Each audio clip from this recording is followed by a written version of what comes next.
হজরত আবু হুরায়রা রাদিয়াল্লাহু তাআলা আনহু হতে বর্ণিত, রাসূলুল্লাহ সাল্লাল্লাহু আলাইহি ওয়াসাল্লাম বলেছেন, তোমাদের কাছে রাতে একদল ও দিনে একদল ফেরেশতা আসেন।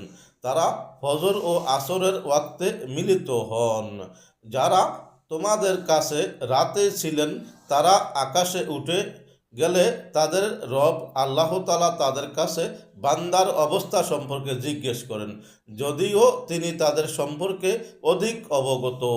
বলেন, তোমরা আমার বান্দাদের কি অবস্থায় রেখে এসেছো?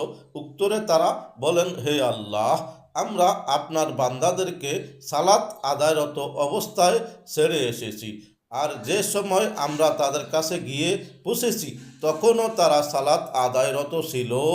হাদিস বুখারী শরীফ, হাদিস তং 555 ও মুসলিম শরীফ, হাদিস তং 632।